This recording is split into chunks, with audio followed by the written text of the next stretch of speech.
네, 네. 2023 베스트 투자 전략. 어느 산업이 또 어떤 기업들이 조금 더 높은 수익을 내는 데 도움을 줄 수 있을지 네. 그것도 고민해보는 시간 될 것 같네요. 자, 그리고 오랜만에 오셨습니다. 예. 네, 우리 박병창 부장님. 네. 아유, 참 다시 모시면서 너무 죄송하고. 근데 잘 지내셨는지 수술이 잘 됐다고 하니까. 예, 한번 모셔보겠습니다. 교보증권 박병창 부장님 어서 오십시오. 예, 어서 안녕하십니까. 오세요. 수술 잘 됐고요. 누워 있었어요? 예, 저 보이시죠? 아 근데 박리가 그게 누워 있어야 되더만. 그게 힘든 거예요. 예 아유. 이제 가스를 넣어놔서 이제 눈이 전체 보이는데 한 달 반 정도 걸려서요. 이제 조심만 하면 됩니다. 뭐 과로 같은 거죠. 결국 눈을 너무 많이 혹사시켜서. 모르겠습니다. 예. 아유, 저희가 하여튼 원흉입니다. 아니죠. 형님들 그 책임에서 비껴날 수가 없어요. 여러분도 뭐 여기는 안구건조증, 저기는 망막 박리. 아 나이든 나만 멀쩡하네. 죄송합니다. 네. 자, 그러면 오랜만에 반가운 목소리로 한번 지난 주간 한번 쭉 정리하면서 넘어가는 거겠죠? 예, 지난 네. 2주간 11월 달에 그나마 시장이 괜찮았습니다. 그런데 이제 지난주에는 소폭 조정을 좀 보이는 그런 모습을 나타냈습니다. 지난주에 나스닥이 1.5% 하락했고요. 다우는 0.01% 하락, S&P 500 0.69% 하락했는데 3일간 좀 하락 조정을 보이다가 지난 금요일 날 반등 시도를 했습니다. 예. 근데 반등의 폭은 크지는 않았습니다. 뭐 강보합 정도의 수준이라고 보시면 될 것 네. 같고요. 전반적으로 볼 때는 11월 둘째 주에 큰 폭으로 상승을 했죠. 나스닥이 8.1% 상승했었습니다. 예. 그리고 나서 지난주가 그 다음 주예요. 그러다 보니까 큰 폭 단기적으로 급등 후에 소폭 조정이다. 그 정도 보시면 될 것 같습니다. 다우지수는 전고점을 좀 돌파하고 네. 그 근처에 있는 상황이고요. S&P 500과 나스닥은 상대적으로 하락 추세에서 상대 부분에 있는데 이 부분은 좀 이따 다시 말씀드리도록 하겠습니다. 그 기준금리의 인상폭에 대한 우려는 지속되고 있습니다. 그러다 보니까 2년만기 국채 수익률은 계속 그 고점에서 지금 머물러 있는 그런 상황이고요. 특히 이제 지수가 올라가다 보니까 연준 인사들이 시장의 급등에서 경계하는 목소리를 계속 나타내고 있습니다. 매파적 발언을 계속 하고 있다는 거죠. 네. 지난번에 그 7월인가 8월에 시장이 급등할 때 연준 위원들이 직접적으로 그런 표현을 했죠. 시장이 급등하는 것이 뭐랄까요, 뭐 별로 그렇게 좋아하지 않은 그런 모습을 네. 계속 얘기를 했죠. 그래서 계속해서 시장 급등에 대해서 선반영에 대해서 우려하는 그런 이제 매파적 발언이 계속 나왔다라는 것하고요. 그리고 경기 침체에는 반영을 하고 있는 것 같습니다. 신용 부채 수익률이 지금 하락하고 있는 상황이고요. 네. 유가도 하락하고 이런 부분들이 좀 나타나면서 전반적으로 시장은 단기 급등 후에 조정을 보이는 한 주였다. 그렇게 보시면 될 것 같습니다. 우리 시장도 미국 시장하고 연동하면서 같이 움직였습니다. 코스피는 1.56% 하락하고 코스닥이 0.1% 지난 한 주 동안 반등을 했는데요. 이렇게 코스피가 상대적으로 약했던 것은 외국인들이 지난 한 주 동안 1,872억 정도 순매도를 했습니다. 지난 7월 이후에 거의 10조 가까이 순매수한 거에 비해서 그 규모가 크지는 않았습니다. 그렇지만 외국인들이 우리나라 시장을 끌고 올라가면서 대형주 위주로 시장을 끌었던 부분들에 있어서 외국인들이 소폭 순매도로 전환하면서 시장이 대형주 위주로 조정을 보였다. 이렇게 예. 보시면 될 것 같은데요. 그럼 지난주에 외국인들이 소폭 순매도를 왜 했냐? 뭐 저 개인적인 생각을 좀 말씀드려보면은 원화 환율이 1,440원에 1,330원까지 단기 급락을 했잖아요. 그럼 외국인들 입장에서도 일부 차익 실현을 할 필요도 있었을 것이다. 이렇게 생각이 좀 됩니다. 그래서 외국인들이 소폭 순매도했던 부분이 지난주에 시장을 끌어냈다 보시면 될 것 같고요. 지난주에 사우디 왕세자 방한 관련된 테마가 형성되면서 관련 종목들이 강세를 보이는 그런 특징을 보였습니다. 전반적으로는 미국 시장과 연동하면서 그 직전에 있었던 급등 이후에 소폭 조정을 보였다. 그렇게 보시면 될 것 같습니다. 네. 이번 주에는 오늘 중국이 LPR 결정을 하고요. 그리고 23일 날 미국 FOMC 회의로 이게 발표가 됩니다. 이것이 이제 굉장히 중요하게 시장에서 좀 관심을 두고 있는 상황이고요. 그 24일 날 한국 금통위가 있죠. 지금 우리나라는 3%고 미국이 3.75에서 4%이기 때문에 과거에 미국하고 우리 시장하고 미국이 기준금리를 급격하게 올렸을 때 그 스프레드가 1%, 100bp를 넘어서는 적은 없어요. 100bp 정도는 있었어요. 근데 지금 한 100bp 정도 되거든요. 그렇기 때문에 추후에 미국이 추가 금리 인상을 좀 바라보고 있기 때문에 네. 이번에 25bp에서 50bp 금리 인상할 것이다. 이렇게 얘기를 지금 하고 있는 상황이고요. 네. 24일 날 목요일 날 미국 추수감사절 휴장입니다. 그리고 25일 날은 반장만 열리거든요. 그렇게 따져 보면은 미국은 월, 화, 수 3일 열리는 거예요. 그러다 보니까 좀 한산하지 않을까 이번 주에는. 24일 날은 축구도 하잖아요, 저날. 미국 휴장이 딱 휴장하는 날 우리 10시부터 축구하더라고. 예. 밤 10시. 밤 10시부터니까 딱 미국 시장 열릴 그 무렵에 딱 휴장이야. 속 편하게 그냥 축구 보시라는 얘기네. 밤에 하면 안 졸리나? 거기는. 전반적으로 낮에 금요일 날 하면 반장이 쪄져버려. 열리긴 하지만 이런 연휴가 되면은 시장이 조금 쉬어가는 그런 느낌 많이 받죠. 시간도 네. 많이 가고 그렇기 때문에 조금 한가한 시장이 되지 않을까 네. 그렇게 보시면 될 것 같습니다. 네, 중국 LPR 결정이 LPR은 이제 대출 우대금리 뭐 이렇게 돼갖고 예. 론 프라임 레이트. 약간 중국의 저 기준금리 같이 그렇죠. 우리가 이해하면 되는 거죠. 예, 그렇습니다. 네. 제가 이제 2주 동안 집에 있는 동안 이렇게 보니까 11월 달에 주요 키워드에서 한번 제가 키워드만 한번 적어봤어요. 이렇게 봤더니 이런 좀 내용들이 쉬시지 뭘 또 그걸 적고 계셨어요. 그러니까 여러분들 한번 보시면 당신이 어떻게 쉬게 했나? 당신 아내 뜻님 안 나왔을 때 그렇게 좋아하고 그러는데 야. 그렇다. 아니 박 부장님 내가 솔직히 너무 막 예. 좀 솔직히 옆에서 야 난 좀 그렇더라고. 아유. 아내 뜻님이라고 있어요. 예, 저희 KB의 유 과장님이라고. 예, 예. 네. 몇 번 나왔거든 대신. 네. 막 너무 좋아하는 거야. 누구 제가요? 응. 아 저는 조금 사실 좀 불편했어요. 아 저는 그렇지 않죠. 그렇지 않잖아. 왜냐면은 뭐 중간에 잠깐 좀 딴 얘기하고 이거 말씀 좀 드리면요. 그 여러분들도 아파서 집에 계셨던 경험이 있었을 것 같은데 네. 그럴 때마다 네. 우리가 원래 있었던 사실인데 놓치고 있었던 사실들을 많이 깨우칩니다. 그런 것 중에 하나를 말씀드리면 네. 여전히 내가 없어도 세상은 잘 돌아가는구나. 여전히 내가 없어도 내 아니에요. 주변 사람들은 자기 삶에 아니에요. 충실하는구나. 아니에요. 박병창 부장이 저 정도 얘기할 때는 매우 섭섭했단 얘기야. 아니 그것이 현실이죠. 현실 아니에요. 아이 참. 예, 11월에 주요 키워드를 바라보면은 네. 시장을 좀 이해하는 데 도움이 될 것 같아서 몇 가지만 한번 적어봤습니다. 첫 네. 번째, 러시아가 대우크라이나 공격을 강화하고 있습니다. 그러면서 언론을 보면요, 협상 가능성에 대한 얘기들이 많이 나오고 있습니다. 이 부분이 굉장히 중요하다는 부분하고요. 그리고 우리나라 내부적으로 사우디 왕세자가 방한함으로써 국내 다수의 기업들이 MOU를 체결했다는 부분들이 굉장히 지금 떠들썩하고 있습니다. 이런 부분들이 시장에 영향을 주고 있는 것이고요. 그리고 미국이 CPI 7.7% 발표 후에 시장이 강한 반등을 했습니다. 그 이후에 연준 인사들의 매파적 발언들이 계속 나오고 있습니다. 지난주에 블라드 총재는 5%에 7% 사이 가능성까지 얘기를 하면서 시장에 찬물을 끼얹었어요. 이것은 지난 7, 8월에 그랬듯이 시장이 소위 뭐 김치국물 마신다 이런 표현들처럼 선반영하면서 시장이 너무 그렇죠. 떨썩하게 움직일 것을 견제하는 그런 목소리들이 계속 나오고 있다. 그렇게 보시면 될 것 같고요. 네. 지난주에 우리 김 프로님도 계속 이걸 언급을 주신 것 같은데 버크셔 해서웨이의 포트폴리오에 TSMC 신규 편입한 내용 굉장히 네. 중요합니다. 사실 이거와 연동한 것을 떠나서 우리나라 국내 반도체 소부장 기업들은 여러분 차트를 보시면 저점 확인하고 올라가는 종목들이 많이 발생을 하고 네. 있습니다. 이런 부분도 시장에 영향을 많이 주고 있다 이렇게 보시면 될 것 같고요.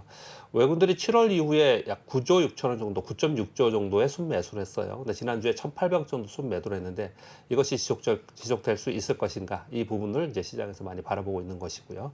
또 한 가지는 미국의 3대 지수가 이제 다 올라왔다. 이제 내려갈 거다. 12월과 1월에 조심해야 된다. 이런 얘기 많이 하잖아요, 요즘에. 예. 우리나라 지수도 많이 하잖아요. 그걸 이제 제가 말씀을 좀 차트를 한번 보여드릴 건데요. 3대 지수가 지난 3월과 7월과 유사한 반등폭의 그 라인에 지금 가 있어요. 네. 그래서 시장을 전반적으로 그렇게 보는 것 같은데 한번 차트를 보여드릴게요. 네. 첫 번째 화면은 S&P 500의 차트입니다. 이거 누가 보더라도 이거 돌파하고 갈 수 있겠나?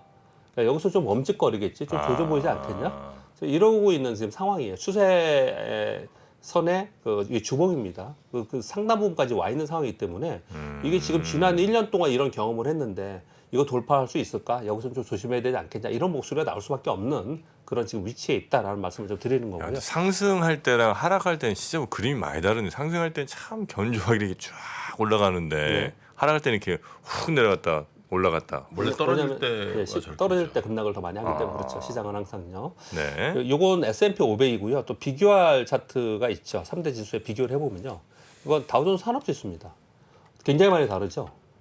어떻게 다릅니까? 하락 추세선을 위로 오. 돌파하면서 움직이고 있는 겁니다. 다우존스 상승이 산업지수. 뭐 팍팍 나타나네. 예, 이거 완전 전고점을 지금 가고 있는 상황이에요.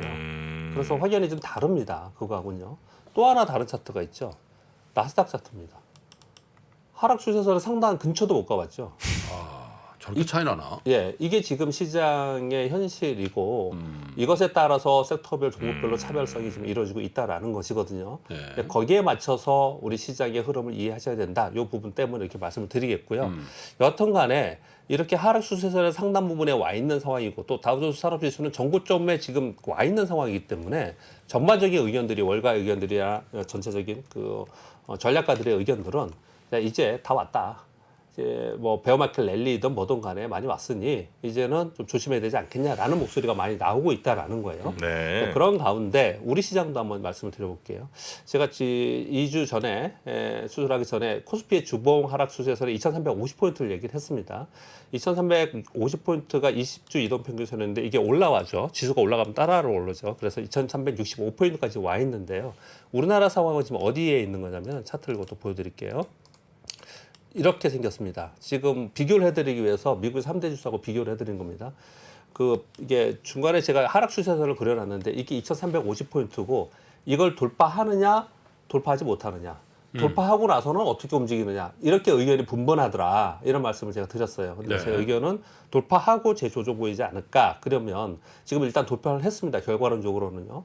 그리고 나서 2,360포인트인데 지금 현재 2,444포인트잖아요. 이걸 다시 깨고 내려가면 추세 하락대로 다시 들어가는 거고요. 이걸 깨지 않고 올 하반기 지금 이제 얼마 남지 않은 이 기간 동안의 시장이 있으면 시장의 전략가들은 상당히 부분 많이 바꿀 가능성이 있어요. 그래서 지금부터는 여기서부터 시장이 더 추가적으로 올라가는 쪽은 상당히 목소리가 낮아져 있는 상황이고요. 여기서 소위 말하는 좀 건전한 조정, 양호한 조정을 보이면서 이 부분 위에 추세선의 윗부분에서 조정을 보이면서 시장이 다시 재충전을 할 것이냐, 요걸 바라보는 게 이번 주의 시장이고 앞으로의 시장이다. 그렇게 이해하시면 될 것 같습니다. 네. 그런 과정 속에서 이번 주에 뭐 시장 말씀을 좀 드려보면은 올해 하락의 주요 요인이 물가하고 금리지 않습니까? 이것의 피크아웃을 얘기를 지금 하고 있는 거고 악재의 반영으로 하락을 했고 그것이 일부 해소되면서 반등을 하고 있는 상황입니다. 그러니까 심플하게 보면 그렇죠. 그래서 지금 물가나 기준금리라는 논쟁은 점차로 그런 변동성은 이제 안정화될 가능성이 있죠. 결국 이 얘기는 뭐냐면 시장의 변동성이 축소될 가능성이 있다라는 거예요. 그런 가운데 이번 주에는 추수감사설 연휴가 있기 때문에 변동성은 축소될 것이다. 그렇게 이해를 좀 해야 될 것 같고요. 이 말씀은 무슨 말씀이냐면 다시 한번 차트 말씀드리면요. 아까 지금 저 프로님이 정확하게 지금 하락할 때 굉장히 올라갈 때는 굉장히 이 견조하게 올라가는데 하락할 때 하락폭이 굉장히 큰 변동성을 네네네네. 주더라 말씀드렸잖아요. 네. 이 변동성이 줄어들 가능성이 높아질 거라는 거예요. 아, 변동성이 줄어든다. 이 변동성이 이제 줄어들 거라는 거죠. 그렇게 줄어들면서 소위 정상으로 가는 거죠. 기업 가치로 가고 종목별로 좀 움직이는 그런 가능성이 있다. 그래서 저는 어떻게 표현을 좀 드리고 싶냐면 급락한 부분의 정상화 구간은 아직까지 내년을 지금 우리가 앞두고 있는 상황이지만 지금 현재 상황은 악재의 반영과 변동성이 굉장히 컸는데 그 변동성을 되돌림하는 구간에 지금 들어가서 요 구간이 한 1개월 있지 않을까 이렇게 우리가 보시면 되지 않을까 생각합니다. 네. 우리 시장도 요거와 연관되어서 보시면 아까 제가 차트도 보여드렸지만 지금 20주 이동평균선을 돌파했습니다. 그리고 조정 보일 것이다라고 지금 생각을 많이 하고 있어요. 근데 그 조정이 어떤 조정을 보일 거냐에 대해서 시장이 관심을 많이 갖고 네. 있는 거거든요. 근데 그것을 제가 되돌림이라는 표현을 쓰고 있는데 되돌림이라는 것은 어떤 되돌림이냐 그 옆에 빨간 것을 써놨습니다. 숏, 공매도, 낙폭과대, 실적 미반영 이런 것들이 되돌림하는 즉 공매도가 지난주에 여러분 보셨습니까? 공매도가 굉장히 많았던 종목들이 훨씬 빨리 올라왔습니다. 쇼커버. 쇼커버가 있었기 때문에 그런 것들 낙폭과대 종목이 훨씬 빨리 올라왔습니다. 그리고 실적이 미반영됐던 종목들이 실적 반영하면서 올라오고 또 실적 없이 올라온 점은 다시 내리고 이런 되돌림이 발생이 되고 있다는 거예요. 거기에 맞춰서 시장은 흐름이 있을 것이다. 그렇게 이해하면 될 거지 않을까 생각합니다. 네. 이 정도 말씀드리고요. 뉴스는 몇 가지 말씀드리겠습니다. 러시아 우크라이나 전쟁의 내용들이 상당히 뭐랄까요 좀 내용 자체는 굉장히 끝이 보이는 내용들을 많이 보이고 있는데 뭐 끝이 없을 거라고 얘기를 하고 있지만 이런 내용들이 많이 나오고 있습니다. 제렌스키 대통령이 푸틴이 우크라이나 직접 현상을 원한다는 신호를 서구 국가로부터 받았다 이런 내용들이 있고요. 미국의 합참의장 지난 주말에 나왔던 내용들은 우크라이나의 완전한 군사적 승리는 가능성이 높지 않다. 현실을 직시하자. 네. 겨울이 되면서 전쟁이 교착 국면에 됐을 때 우리 평화협상 지금 해야 된다. 이런 얘기를 지금 하고 있는 상황이고요. G20 정상회의 때 푸틴이 불참했죠. 그러면서 우크라이나 공격을 더 많이 했습니다. 이 사이에 시진핑은 이런 의사표시를 좀 했어요. 푸틴과 결별하면서 서방 진영에 동참하는 그런 내용들을 좀 많이 언급을 좀 많이 했어요. 이런 내용들을 전반적으로 봤을 때 이번 겨울에 러시아와 그리고 우크라이나의 이 전쟁과 관련된 내용들은 상당 부분 급물살을 겪을 그럴 가능성이 있다. 이렇게 좀 많이 언론들이 나오고 있는 것 같습니다. 그리고 지금 시황에 대해서 몇 가지 말씀드렸는데요. 연말 반등에 대한 월가의 의견 딱 두 가지만 가져왔습니다. 하나는 모건스탠리의 마이클 윌슨은 연말에 반등한다라고 지난번에 얘기했죠. 실제로 반등을 좀 했습니다. 그리고 나서 재차할 것이다. 이렇게 얘기를 많이 하고 있고요. 진바닥은 내년 1분기에 있지 않을까. 그리고 정상화되는 상승이 있지 않을까 이런 얘기들을 계속 이제 피력하고 있는 상황이고요. 이런 과정 속에서 블랙록에서는 또 여전히 시장이 제가 그래서 일부러 오늘 차트를 갖고 와서 보여드렸는데 여기서 추가 상승은 어렵다. 경기 침체의 현실을 직시해야 된다. 여기서 추가 상승의 지수를 알아보기보다는 위험 관리나 또는 종목으로 가야 된다. 이런 얘기들을 많이 하고 있는 상황입니다. 그리고 뭐 네 번째 뉴스는 여러분 아시니까 빼고 세 번째 뉴스만 말씀드리겠습니다. 미국의 웨이모와 크루즈와 함께 자율주행 산미 업체인 아르고 AI가 있는데요. 이렇게 폐업 결정을 했다고 하네요. 폐업? 예. 접었어요? 예. 포드와 폭스바겐이 약 5조 투자한 기업인데요. 폐업을 결정했다고 합니다. 이게 왜 그러냐면요. 자율주행 레벨 4가 지연되면서 계속해서 막대한 비용으로 인해서 자금난이 발생이 됐다라는 거예요. 근데 이게 아마도 지금 자율주행 업계에 굉장히 파장을 일으킬 거다. 이런 뉴스는 그렇게 나와 있는데 저는 개인적으로 어떻게 봤냐면요. 자율주행의 단계별로 기술이 지금 발전되고 있는데 거기에 연동한 기업들은 이익이 늘어나는 기업들이 있어요. 그래서 너무 멀리 있는 자율주행의 기술력을 가지고 이 국면을 가져가는 기업들은 자금난들이 많이 발생을 되더라. 그 부분에 조심을 해야 되는 부분이 있지만 그 단계별로 기술 연동한 기업들은 계속해서 성장을 해나가고 있다는 것을 구분할 필요가 있다. 그런 의미에서 이 뉴스를 말씀을 드리도록 하겠습니다. 네. 저게 뭐 저 업체만 해당되는 일은 아닌 것 같아요. 그렇습니다. 된다 한 게 지금 뭐 진짜. 맞습니다. 네, 저게 그래서 사고가 이쪽도 나면, 관심을 많이 갖고 있고 관련된 종목이 많이 있기 때문에 이것과 관련된 뉴스는 여러분들이 계속 추적해서 보실 필요가 있을 것 같습니다. 네. 이 정도 말씀드리고요. 시황에 대한 생각도 말씀드렸고 뭐 뉴스 몇 가지 말씀드렸고 이번 주 말씀드렸고요. 마지막으로 2주 동안 집에 누워 있으면서 생각한 걸 한번 말씀드려 보겠습니다. 왜 이런 거 있잖아요. 시장을 계속 쳐다보고 있으면 시장의 변화를 잘 모르잖아요. 계속 일상에 있으면 일상을 잘 모르는데 2주 동안에 느꼈던 가장 가슴이 와닿던 말이에요. 그래서 한번 여러분께 주식 투자하면서 꼭 이게 필요하지 않을까 해서 적어왔습니다. 아마존의 창업자 제프 베조스가 이런 얘기를 했다고 하죠. 사람들은 내게 미래에 무엇이 변할 것인가를 묻지만 무엇이 변하지 않을 것인지는 묻지 않는다. 불확실한 세계에서는 미래에도 변하지 않을 것을 먼저 선정하고 그것을 토대로 전략을 만드는 것이 중요하다. 너무 감동 깊게 다시 생각이 들었어요. 우리 주식 투자도 그렇습니다. 주식 투자 지금 내년에 경기 침체가 되냐 위기가 되냐 이런 논란과 시황이 어마어마하게 많지 않습니까? 그런 것들에 대해서 정답이 있는 건 아니잖아요. 다 불확실성이지 않습니까? 그런 상황이 오더라도 변하지 않을 것은 분명히 있다라는 거죠. 그 변하지 않을 것이 무엇인지를 찾고 그것으로부터 시작해서 투자 전략을 짜라가야 된다. 그렇게 말씀을 드리고 싶습니다. 네. 그것도 그거지만 우리 박병창 부장의 건강이 변하지 좀 않았으면 좋겠습니다. 감사합니다. 네? 저희는 조심하겠습니다. 아니, 회복을 하셨다니까. 네. 적어도 눈으로는 이제 더 이상 예. 안 좋아지는 게 없죠. 적어도 눈으로는 다른 데는 괜찮아요. 아파도 그건 아니고. 아이, 그건 또 아닙니다. 그렇게 말꼬리 잡아서 역전시키려고 그러나. 모든 부분이 다 건강하셔야죠. 저는 전체가 다 건강하셨으면 좋겠습니다. 그냥. 예. 더 감사합니다. 항상 건강하게 내일 아침 뵙겠습니다. 네, 감사합니다. 고맙습니다. 보시면 이제 여기 다이어리가 떡상내려. 네, 다이어리가 들어 있습니다. 작년에 다이어리를 출시해 여러분과 함께 모은 다이어리 판매금을 청소년의 자립을 지원하는 데 전액 기부했었는데요. 올해도 2023년 다이어리와 함께 따뜻한 연말을 만들어 보려 합니다. 3프로TV 다이어리와 2023년의 시작을 이웃과 함께 나눠보시기 바랍니다. 자세한 구매 방법은 영상 하단 댓글을 확인해 주십시오.